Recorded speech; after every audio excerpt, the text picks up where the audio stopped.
Happy Wednesday! I'm multitasking, y'all. I got to get this baby hair comb so she can start school. And I got to get logged in for work. Y'all see my hair sealing in the back? I was going to do this video upstairs by the toilet that's at the top of the stairs. I thought, okay, Keisha, you're doing too much. We're going to let that go. I did get some news, though, y'all. She's supposed to be getting somebody in here Saturday and Sunday to fix this. Now, it was already toe up in here for the new year. Now, Super Bowl Sunday coming. Y'all make sure y'all go back and look at the news about the NFL. Because that whole little demographic correction thing that they was using, y'all might not have saw it, but the way it went, it basically was they was playing the race card to determine who was getting benefits as far as their concussions and stuff go. Go back and look at the interview. I think the football player was from the Pittsburgh Steelers. He's an older player. Well, he's a former player, but still, go back and look at that story, y'all. That's sad. And Jeff Bezos stepped down today. What the hell is really going on? I saw that and was like, oh my God, there must be a woman looming who said he's touched her. So, I mean, it's not like he can't afford to step down, but it just seemed like there's so many women that's coming out these 30, 40 years later. It's a whole lot of that. And I'm not undermining anybody that, went through something, feel some type of way about how they was treated on a job or to get a position anywhere. I'm not doing any of that. But this 30, 40 years, it just, I'm going to say this, and I know some of y'all going to feel uncomfortable or decide that you don't want to hear. You can change the channel. That's fine. I'm going to say this. To come out 30, 40 years later, it's almost like you waited to say something until that person got to a place or in a financial position where you could actually gain something from it. That's all I'm going to say about that.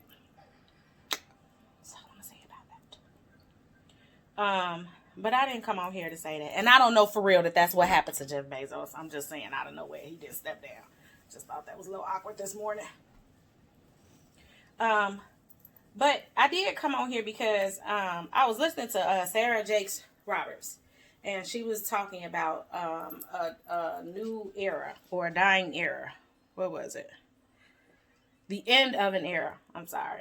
I'm talking about the dying breed. She's talking about the end of an era. But I completely understood what she was saying. And there's an end of an era that I've been discussing with a few people that is scaring the hell out of me. And that is the end of the era of my age demographics grandparents. They the elders in the church. They them grandparents that made you get up and go to church regardless of how you was feeling. They them grandparents that tell you dead wrong and you need to apologize. They them grandparents that tell you that you don't call nobody by their first name, and if you gonna call them by their first name, you put a miss in front of it. They them grandparents that didn't allow you to disrespect people. That generation is a dying breed, and I feel like because it's a dying breed, it's part of the reason why we are suffering. Maybe if we go back and start naming our kids with double names again, that might y'all know what I'm talking about. My granny name is Mary Ethel, and my oldest uncle name is Lee Marvin. He prefers to call him God, though. We ain't even gonna talk about that. That's a whole nother video. But you know what I'm talking about. Barbara Ann and Shelly Ann and Bessie Mae. Them. And I think my mama era is like the Edas and the Orises. Doris, Keita, Vita. But you had the regular men names, because these days people naming their kids after liquor and labels. But you had the regular men's names back then. Because we got Michaels, Roberts, Anthony's in my family. So you had regular names back then, baby. But it's scary because I don't think that my mom's generation is a generation that's as vocal as my grandmother's generation. And I think that a lot of why we are running into the issues that we're running into with the youth and young adults, because them kids that's stealing them guys like 11, one of the youngest was like 11 years old, I think. Ridiculous. But I think that as that generation, our grandparents' generation is dying off, that things are getting worse because our parents were not like their parents. And I think that from generation to generation, we avoid trying to be like our parents. I mean, look at my generation. We didn't raise all these entitled ass kids because the first thing we said is, I'm going to give my kids everything that my parents didn't give me. Look how that's working for us. So I think that from generation to generation, we concentrating on the wrong thing, as far as trying not to be like our parents, because my generation's parents didn't want to be like their parents. We're running into an era where they don't address conflict. They not open and honest about your behavior. They not going to discuss things with you. Hell, half the time they not even trying to offer guidance into your business like that. So I think that at some point we have to stop this vicious cycle of, I don't want to be like my parents. There are plenty of things about a parent that you can take from them. One of the things I pray to God my kids get at some point is my humbleness. Now, I had to grow into this. It didn't come overnight now. And there are still times that I feel a rumbling in the pit of my stomach when I feel the old me just come. So I think that and it's scary because I feel like to a certain degree, the issues that we having with the youth and the young adults are going to get worse unless the laws start to change. Because I can't help but to wonder, like, where the parents at? And if we find the parents, what are these parents like? Because there's no way your child is 14 and out here carjacking people, and you don't know that this baby is out that time of morning and he doing something he ain't got no business. Like, if we go into their house, what is their house like? And there was a time when I was coming up where when you acted out, because let's just be all the way 100. Our generation of grandparents, my generation, our grandparents, understand, them was our parents. When our parents couldn't handle us, they was our parents. I ain't the only person who, when your mama got tired of you, sent you to your granny. It's a whole lot of y'all who mama and daddy done sent y'all to y'all grandparents because y'all was acting up. They sent you to where you could get wisdom. They sent you to where you could get taught something. Because even though we call ourselves parents, it don't mean we have all the answers. And sometimes we do have to look to our parents for the answers. But I think that some of us in my generation with the parents that's coming up that are supposed to take the place of all these elders, I think that to a certain degree, they're not going to be able to handle that job. And it's sad to say. It's actually scary to me. I'm not going to lie. Like, I want to sit down, my parents, everybody else's parents from my age demographic, and just be like, y'all got some tall shoes to fill. Because these kids are out of control. And it's almost like I can guarantee you they don't have no parents or grandparents in their life. And if they got their parents, their grandparents not here. We underestimate how much value my generation's grandparents have brought to the table. I've learned a lot of manners and wisdom from my grandmama, and I think that's the thing that we're going to lack big time is wisdom.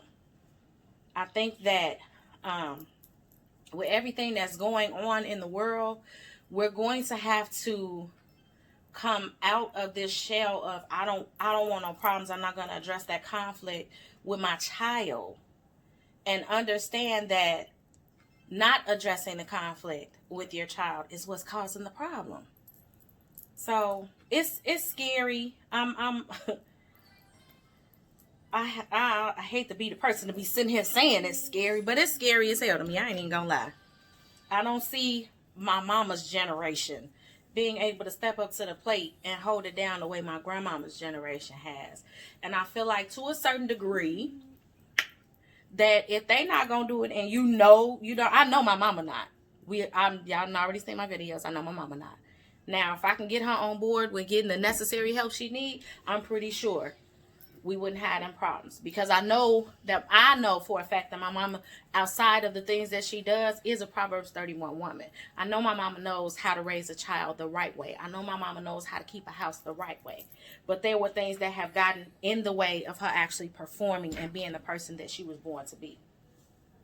But not everybody from that generation is going to hold it down like these elders been holding it down, and it's scary. I know the churches are closed, but I feel like if you in my age demographic and you have kids, your parents are supposed to be right now somewhere instilling prayer, calling and checking on their grandkids, asking them how their grades are, asking them how they behaving, even though they ain't in school, like checking on them.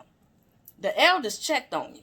And I'm sorry, but I feel like I began to fear my grandmama more than I feared my mama. I was at school one day and somebody was like, "Ain't that your grandmama?" And she was standing outside the classroom door. And I'm looking at the teacher, and the teacher's like, "Go ahead, I'll go out there." She's like, "I'm just checking to see what you in here doing." I said, "Oh, the blood of Jesus." She was coming to kill me. I'm glad I wasn't acting out. Now, here's the thing. Asia was getting into some stuff over at that private school. Baby, didn't I take a day off work? And I got this from my granny. See what I'm saying? I took a day off work and stood outside. Don't tell her I'm here. I want to see. Because if y'all calling me talking about this happening with this student and this, I need to, before I go taking my child's side, I need to make sure she ain't the one causing the problem. It's 3 sides to every story, baby. And I know my kids. You ain't gonna come in here. I just had to tell Nene the other day, baby, feed that bullshit to somebody else. Now, this your mama. You can keep it all the way real with me. This is what I had to give her. You're not gonna sit here and feed me that. You mine. I birthed you. I don't care where you been, who you done live with. I birthed you. And what's coming out your mouth is a bunch of BS. And I'm not for it. She like, you're right, Mom. Oh, okay. But that came from my granny. That level of you not finna BS me and we gonna talk about this and I'm going to be transparent and I'm gonna give you all of this and you gonna understand and feel where I'm coming from and you ain't gonna do this mess no more. That came from my granny. So you are beautiful. All right now, girl, make sure your face is on point. You got 10 minutes. Gonna start getting logged in, get your books and stuff. But yeah, that came from my granny. I'm to my generation. We're going to have to help fix this. There are some of you all who are in my age demographic that have wonderful parents that step in, that help, that are out here in the community. And then you have a lot of people from my block that we already know this ain't about to go down the way it was going down with our grandparents. So we got to step up to the plate, help one another, love one another.